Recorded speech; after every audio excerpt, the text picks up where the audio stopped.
Today's workout begins with the dumbbell single leg deadlift. In the dumbbell single leg deadlift, we're ideally going to have 2 dumbbells, 1 in each hand, feet are under the hips, shoulders are down and back.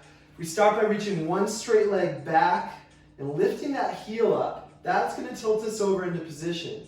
And then stand back up, squeeze your glute at the top. Now some features of this. You want to have that standing leg knee bent. That's going to help for stability.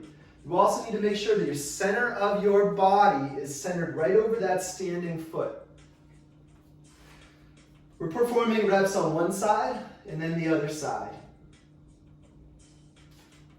If you have a different implement, if you have a plate or a backpack or a single dumbbell or a kettlebell, something you're holding with 2 hands, it's going to look the same.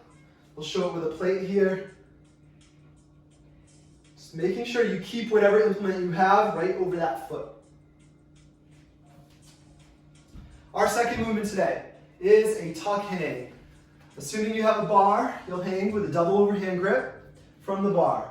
From there, you pull your knees up into your chest and you hold today. We're holding those knees. You want them above the hip crease at least. You want them as far up as you can get them clamped into the chest.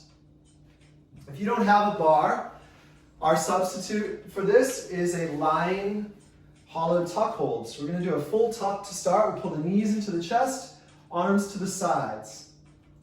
We hold this position, your tailbone's off the ground, your shoulder blades are off the ground. Just tucked up in a ball. Lower back is on the ground.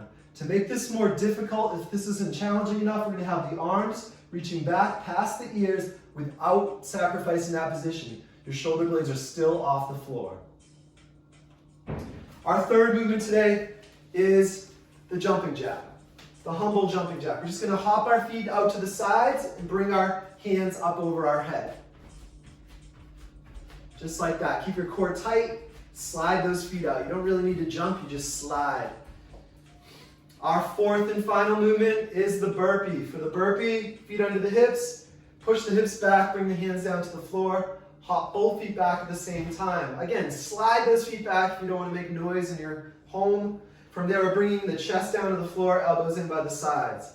We worm back up to the plank, and we're going to jump, sliding those feet forward into a squat. From there, we can jump up, clap the hands overhead. If you want to be quiet, again, slide those feet. You also can just go up on your toes for the touch overhead. If you really need to quiet down, do a step back, chest to the ground, step back up, and again, just go up on your toes.